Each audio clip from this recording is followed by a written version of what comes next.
सुप्रभात मेरे प्यारे विद्यार्थियों। आज हम पाठ 9 व्याकरण से सर्वनाम शुरू करने जा रहे हैं। आशा करता हूँ आप लोग सभी स्वस्थ होंगे। तो चलिए शुरू करते हैं पाठ को। नव्या सार्थक की बहन है। सार्थक उससे बहुत प्यार करता है। वह एक अच्छी लड़की है। वह हमेशा अपने भाई की पढ़ाई में सहायता करती है। वह हमेशा उससे कहती है, मैं बड़ी होकर डॉक्टर बनूंगी।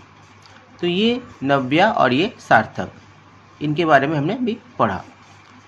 बच्चों, ऊपर लिखे वाक्यों में रंगीन शब्द उससे वह अपने मैं शब्दों का प्रयोग नाम की जगह हुआ है। अतः हम कह सकते हैं कि संज्ञा के स्थान पर प्रयोग किए जाने वाले शब्द सर्वनाम कहलाते हैं।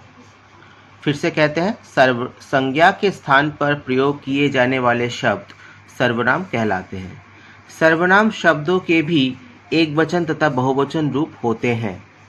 जैसे एक वचन मैं, यह, उसे, वह। बहुवचन उन्हें, हम, वे। सर्वनाम शब्द पुल्लिंग तथा स्त्रीलिंग दोनों में समान होते हैं। केवल क्रिया से उनके पुरुष व स्त्री होने का बोध होता है। जैसे वह खेल रहा है और वह खेल रही है। तो यहाँ क्रिया से पता चल रहा है कि ये पुल्लिंग में है और ये स्त्रीलिंग में है। आगे हम लोग सर्वनाम के भेदों के बारे में पढ़ेंगे। सर्वनाम के 6 भेद होते हैं। पुरुषवाचक सर्वनाम, निश्चयवाचक सर्वनाम, अनिश्चयवाचक सर्वनाम, संबंधवाचक सर्वनाम, प्रश्नवाचक सर्वनाम, निजवाचक सर्वनाम। तो बच्चों, पहला भेद है पुरुषवाचक सर्वनाम। बोलने, सुनने व अन्य जिसके बारे में बात हो रही है के लिए प्रयोग किए गए सर्वनाम पुरुषवाचक सर्वनाम कहलाते हैं।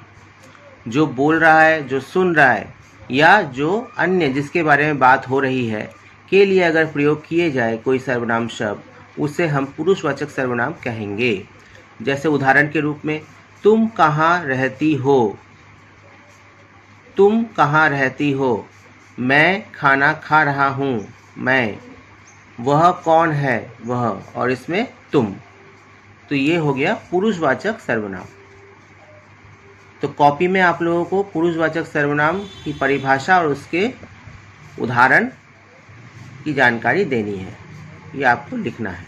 अगला प्रश्न, निश्चयवाचक सर्वनाम। अगला भेद है निश्चयवाचक सर्वनाम। जो शब्द किसी निश्चित वस्तु व व्यक्ति के लिए प्रयोग किए जाते हैं उन्हें निश्चयवाचक सर्वनाम कहते हैं। फिर से दोहराते हैं इसको।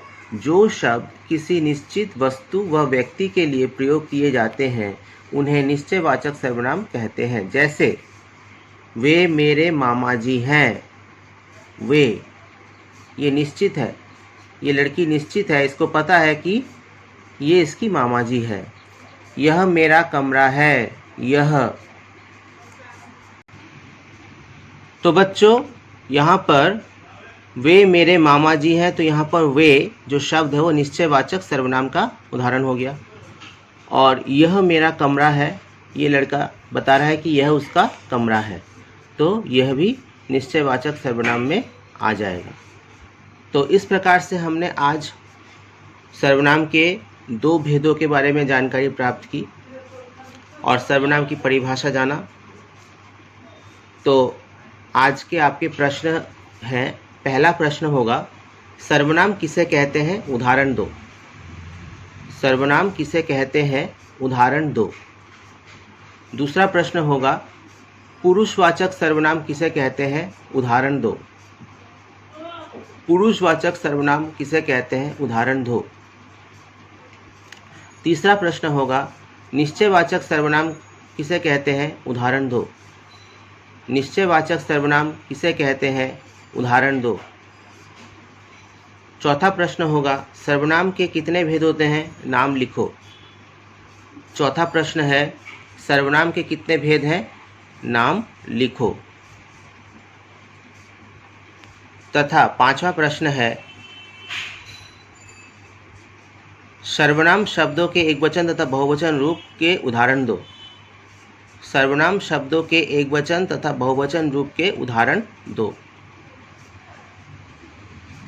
सर्वनाम शब्द के एकवचन तथा बहुवचन रूप के उदाहरण दो। तो ये 5 प्रश्न मैंने आप लोगों को आज दिए इस पहले भाग में। सर्वनाम का आज पहला भाग हम लोगों ने पढ़ा। अगले दिन हम इसका दूसरा भाग लेकर उपस्थित होंगे। तब तक के लिए आप लोग सभी स्वस्थ रहें, सुरक्षित रहें, कोरोना नियमों का पालन करते रहें, अपना स्वास्थ्य सही रखें। आप सभी को बहुत बहुत शुभकामनाएं। धन्यवाद।